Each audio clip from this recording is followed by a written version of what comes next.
নমস্কাৰ। এটা ডাঙৰ খবৰ, বেদখলকাৰীৰ বিৰুদ্ধে কঠোৰ স্থিতিত অটল মুখ্যমন্ত্ৰী হিমন্ত বিশ্ব শৰ্মা।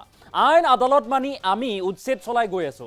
সৰুপথাৰৰ উৰিয়াম ঘাটত উপস্থিত হৈ মুখ্যমন্ত্ৰী এনেদৰে বেদখলকাৰীক হুংকাৰ দি কৈছে, বেদখল কৰা মাটি আমি উচ্ছেদ চলাই উদ্ধাৰ কৰিম। এটা ডাঙৰ খবৰ আমি এই মুহূৰ্তত লৈ আহিছোঁ যে বেদখলকাৰীৰ বিৰুদ্ধে কঠোৰ স্থিতিত এতিয়াও অটল মুখ্যমন্ত্ৰী হিমন্ত বিশ্ব শৰ্মা। মুখ্যমন্ত্ৰীগৰাকীয়ে বেদখলকাৰীক পুনৰবাৰ সকীয়াই দিছে, আইন আদালত মানি আমি উচ্ছেদ চলাই গৈ আছোঁ আৰু উচ্ছেদ চলাই গৈ থাকিম। এই মন্তব্য মুখ্যমন্ত্ৰী হিমন্ত বিশ্ব শৰ্মাৰ। সৰুপথাৰৰ উৰিয়াম ঘাটত আজিৰ দিনটোত উপস্থিত হৈ মুখ্যমন্ত্ৰীগৰাকীয়ে বেদখলকাৰীক এতিয়া সকীয়াই দিছে, হুংকাৰ দিছে, বেদখল কৰা মাটি আমি উচ্ছেদ চলাই উদ্ধাৰ কৰিম, বেদখল মুক্ত কৰিম। এনেদৰে মন্তব্য মুখ্যমন্ত্ৰীগৰাকীৰ। উৰিয়াম ঘাটত মাটি দখল কৰি বেদখলকাৰীয়ে নিজৰ স্থিতি শক্তিশালী কৰিছিল। বেদখলকাৰীয়ে মাটি নাই কাৰণে তেওঁলোক ইয়ালৈ অহা নাছিল। তেখেতসকল আহিছিল মাটি দখল কৰিম বুলি আৰু তাৰ পাছত নিজৰ স্থিতি শক্তিশালী কৰিবৰ বাবে। সৰুপথাৰৰ উৰিয়াম ঘাটত একোটা পৰিয়ালে 300 পৰা 400 বিঘা মাটি দখল কৰিছিল।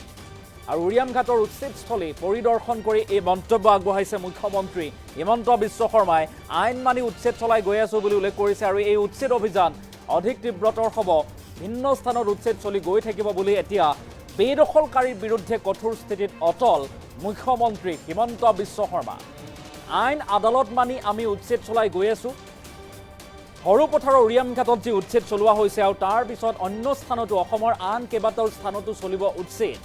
বেদখল কৰা মাটি আমি উচ্ছেদ চলাই উদ্ধাৰ কৰিম, বেদখল মুক্ত কৰিম বুলি এনেদৰে এতিয়া ডাঙৰ মন্তব্য আগবঢ়াইছে মুখ্যমন্ত্ৰীগৰাকীয়ে। আজিৰ দিনটোত উৰিয়াম ঘাটত, সৰুপথাৰৰ উৰিয়াম ঘাটত উচ্ছেদস্থলীত উপস্থিত হৈছিল আৰু ভিন্ন স্থান পৰিদৰ্শন কৰে মুখ্যমন্ত্ৰীগৰাকীয়ে।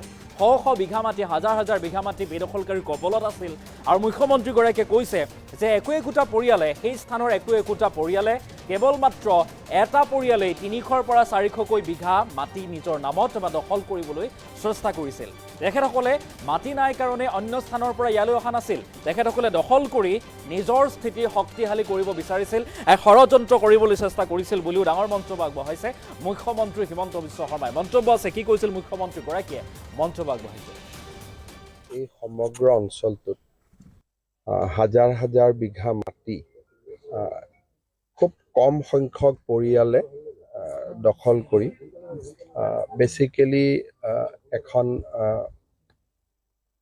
ক'বলৈ গ'লে এটা অৰ্থনৈতিকভাৱে তেওঁলোকে বা বেদখলকাৰীসকলে নিজৰ স্থিতি শক্তিশালী কৰিছিলে। ইয়াতে এটা বস্তু দেখা যায় যে কোনোবা মানুহৰ মাটি নাই কাৰণে ইয়াত অহা নাই, কাৰণ তেওঁলোকে সাধাৰণতে আমি ভূমিহীন মানুহক 3 বিঘা মাটি দিওঁ, 2 বিঘা মাটি দিওঁ, কিন্তু ইয়াত একোগৰাকী পৰিয়ালে 300 বিঘা, 400 বিঘা, 200 বিঘা এই ধৰণে ভূমি তেখেতসকলে অধিগ্ৰহণ বা তেওঁলোকৰ দখলত ৰাখিছিলে। স্বাভাৱিকভাৱে মই ভাবোঁ যে ইয়াৰ পৰা মানুহখিনি আঁতৰি গৈছে, প্ৰায় 70% মানুহ, আৰু মানুহখিনিও মই ভাবোঁ যে অহা 2-3 দিনত আঁতৰি যাব। তাৰপিছত জিলা প্ৰশাসন আৰু ফৰেষ্ট ডিপাৰ্টমেণ্টে ইয়াতে বিভিন্ন ধৰণৰ অৰ্থনৈতিক কাম কৰিব পাৰিব। নীতি নিয়মৰ ভিতৰত বিভিন্ন ধৰণৰ মূল্যৱান গছ, যিখিনিয়ে আমাক বহুতখিনি অৰ্থনৈতিকভাৱে শক্তিশালী কৰিব পাৰিব, সেই ধৰণৰ কাম আমাৰ স্থানীয় ৰাইজসকলে ইয়াত কৰিব পাৰিব, বন বিভাগে কৰিব পাৰিব আৰু এটা নিয়ম নীতিৰ পৰিসীমাৰ মাজত থাকি কামবিলাক কৰিব পাৰিব। সৰুপথাৰ সমষ্টিত উচ্ছেদ অভিযান হোৱাৰ পিছত গোলাঘাটতো কিছু কাম কৰিবলগীয়া আছে আৰু এই ধৰণে আমাৰ এখন দীঘলীয়া তালিকা আছে। কিন্তু প্ৰত্যেকটো কাম কৰাৰ আগতে আইন আদালত সকলোখিনি পৰীক্ষা কৰিব লাগে। গতিকে আমাৰ চেষ্টা থাকিব এটাকৈ যাতে আমি কামবোৰ খুব সুচিন্তিতভাৱে আমি কৰি গৈ থাকিব পাৰোঁ। আৱেগিকভাৱে যদি ইয়াতো আহক তাতো আহক বুলি গৈ থাকোঁ, কোনোবা দিনা কোৰ্টে কৈ দিব যে আপোনালোক ক'তো যাব নোৱাৰে। সেইকাৰণে আমি আইন আদালত, অধিবক্তা, আমাৰ নিজৰ অভিজ্ঞতা, এই সকলোবিলাক লৈ পেলাই এটাকৈ আমি স্পটত গৈ আছোঁ আৰু য'ত আমি জানো যে আমাৰ স্থিতি আইনগত দিশৰ পৰা মজবুত আমি তেনেকৈ এটা এটাকৈ কৰি গৈ আছোঁ আৰু মই ভাবোঁ যে গোটেই অসমতে ইয়াৰ পিছতো 2-3 জেগাত হ'ব, তাত কাম চলি আছে। গতিকে সেইধৰণে এটা এটাকৈ আমাৰ বন বিভাগকৈ ফৰেষ্ট, VGR, PGR, সত্ৰৰ মাটি, নামঘৰৰ মাটি এইখিনি আমি লাহে লাহে উদ্ধাৰ কৰি থাকিম। এটা এটাকৈ চব অৰ্ডাৰ ওলাই আছে, চবৰে ডিপাৰ্টমেণ্টবোৰ বেলেগ বেলেগ নহয়। মানে পাৰ্চনেল ডিপাৰ্টমেণ্টে কাবাৰ অৰ্ডাৰ উলিয়াব, এক্সাইজ ডিপাৰ্টমেণ্টে কাবাৰ অৰ্ডাৰ উলিয়াব, হোম ডিপাৰ্টমেণ্টে কাবাৰ অৰ্ডাৰ উলিয়াব, মন্ত্ৰীজন বেলেগ, আয়ুক্তজন বেলেগ। গতিকে এটা 40 দিনৰ ভিতৰত ওলাব লাগে। গতিকে সকলো ডিপাৰ্টমেণ্টে 40 দিনৰ ভিতৰত নিজৰ কাম কৰিলে। এই সমগ্ৰ অঞ্চলটোত হাজাৰ হাজাৰ বিঘা মাটি খুব কম সংখ্যক পৰিয়ালে দখল কৰি বেচিকেলি এখন ক'বলৈ গ'লে এটা অৰ্থনৈতিকভাৱে তেওঁলোকে বা বেদখলকাৰীসকলে নিজৰ স্থিতি শক্তিশালী কৰিছিলে। ইয়াতে এটা বস্তু দেখা যায় যে কোনোবা মানুহৰ মাটি নাই কাৰণে ইয়াত অহা নাই, কাৰণ তেওঁলোকে সাধাৰণতে আমি ভূমিহীন মানুহক 3 বিঘা মাটি দিওঁ, 2 বিঘা মাটি দিওঁ, কিন্তু ইয়াত একোগৰাকী পৰিয়ালে 300 বিঘা, 400 বিঘা, 200 বিঘা এই ধৰণে ভূমি তেখেতসকলে অধিগ্ৰহণ বা তেওঁলোকৰ দখলত ৰাখিছিলে। স্বাভাৱিকভাৱে মই ভাবোঁ যে ইয়াৰ পৰা মানুহখিনি আঁতৰি গৈছে, প্ৰায় 70% মানুহ, আৰু মানুহখিনিও মই ভাবোঁ যে অহা 2-3 দিনত আঁতৰি যাব। তাৰপিছত জিলা প্ৰশাসন আৰু ফৰেষ্ট ডিপাৰ্টমেণ্টে ইয়াতে বিভিন্ন ধৰণৰ অৰ্থনৈতিক কাম কৰিব পাৰিব।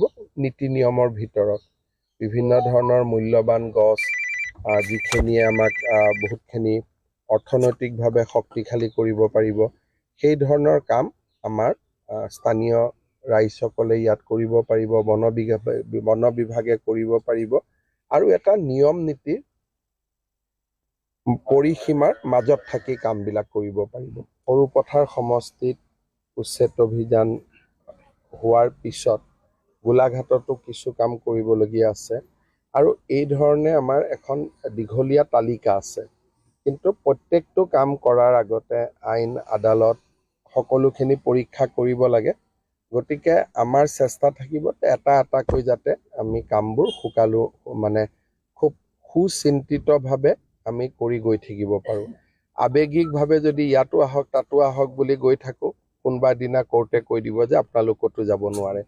সেইকাৰণে আমি আইন আদালত, অধিবক্তা, আমাৰ নিজৰ অভিজ্ঞতা এই সকলোবিলাক লৈ পেলাই এটা এটাকৈ আমি স্পটত গৈ আছোঁ, আৰু য'ত আমি জানো যে আমাৰ স্থিতি আইনগত দিশৰ পৰা মজবুত, আমি তেনেকৈ এটা এটাকৈ কৰি গৈ আছোঁ। আৰু মই ভাবোঁ যে গোটেই অসমতে ইয়াৰ পিছতো 2-3 জেগাত হ'ব, তাত কাম চলি আছে। গতিকে সেইধৰণে এটা এটাকৈ আমাৰ বন বিভাগকৈ ফৰেষ্ট, VGR, PGR, সত্ৰৰ মাটি, নামঘৰৰ মাটি এইখিনি আমি লাহে লাহে উদ্ধাৰ কৰি থাকিম। এটা এটাকৈ চব অৰ্ডাৰ ওলাই আছে, চবৰে ডিপাৰ্টমেণ্টবোৰ বেলেগ বেলেগ নহয়।